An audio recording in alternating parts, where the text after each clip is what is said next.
Good evening, ladies and gentlemen. My name is Tabitha Tongoi, and I'm 18 years old, and I come from Nairobi, Kenya.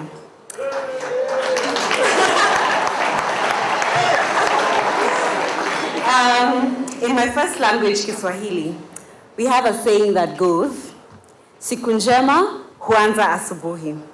In English, that translates into, a good day begins in the morning. The dawn of my day began on December 7th, 1990, in a small hospital in Nairobi. I was the third child born to Dennis and Irene Tongoi, who are seated right there.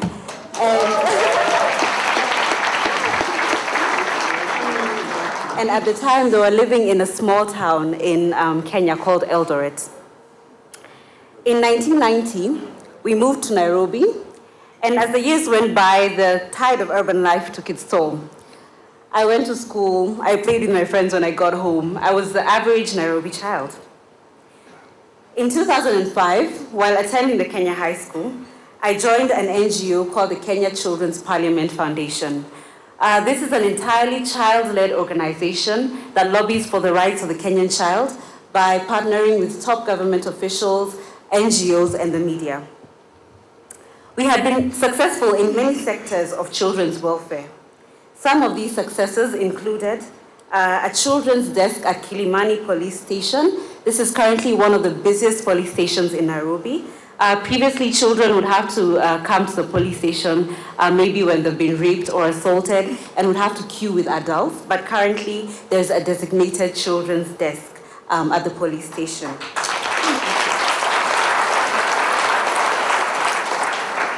We have also been successful in ensuring a children's coach on the train in Nairobi.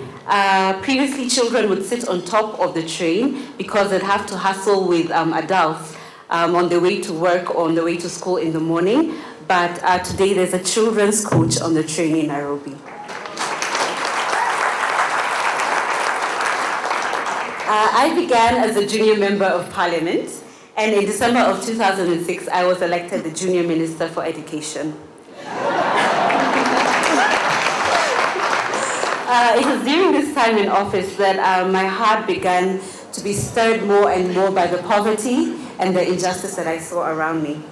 I remember riding on the bus one day after a parliament meeting in a restaurant in the town center and thinking to myself, what can I do to deal with the challenges that my fellow Kenyans face?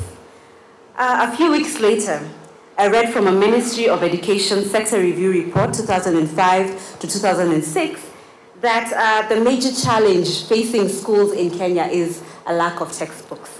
I could ascertain to this as my mother had just recently began a school in an informal settlement in Nairobi, and this was one of her greatest needs. I had spent many afternoons with these youth. Many of them, despite heading their households, were relentless in their pursuit of a better education. I never once did doubt that they had the ability to fulfill their dreams. No, they simply lacked the sufficient educational opportunities to pursue them.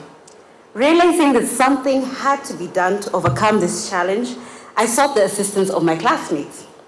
It had come to my attention that at my school, after the national examinations, most candidates would take their books home to collect dust on bookshelves. However, in schools down the road in informal settlements, students were in dire need of these textbooks. I sought therefore to bridge the gap between these two groups of students. I began a book raiser dubbed Project ABC, which is what we do in school, a book for change. My objectives were to sensitize my fellow students on the educational challenges facing students in Kenya, as well as to inspire them to contribute towards overcoming some of these challenges.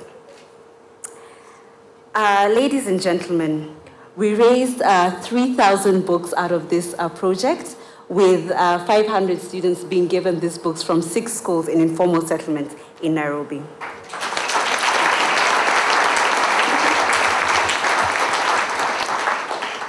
It will give me great joy to see not only over 500 Kenyans given textbooks, but over 500 million Africans have access to educational materials and quality education. I understand that what lies ahead of us, Africa's future leaders, is a great, great challenge. Yes, the issues are mountainous. Recent studies by UNESCO indicate that over 33 million children do not attend school, majority of whom are girls. Worse still, in many countries across Africa, over 50% of the population is illiterate. Overall, the quality of education in many African countries remains compromised. It is unable to meet global standards and, more importantly, unable to confront the major anxieties of the people. Africa's greatest resource, her people, is therefore crippled economically and socially.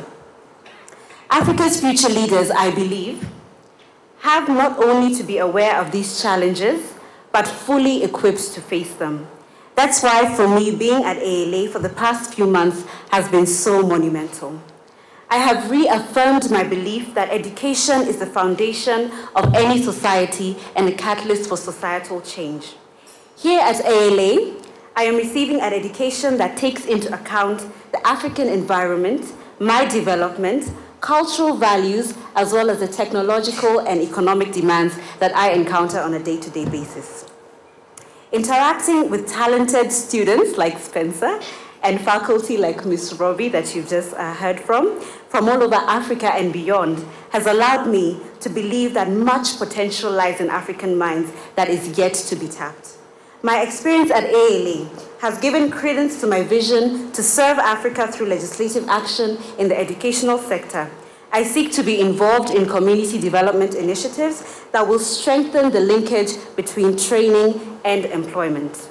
This will be achieved through policy change and educational movements that improve the relevance, quality, and effectiveness of educational systems across Africa. Ladies and gentlemen and distinguished guests, I am confident in the strength and the will of the African people. Even as we are at the dawn of a new day, I trust that we will move into our future in triumph as we achieve emancipation from poverty. I understand that the situation may not change tomorrow, neither may it change today. However, I am prepared to give of myself towards creating opportunities that will eventually accord the African people peace, security, dignity, and the chance to progress. Thank you.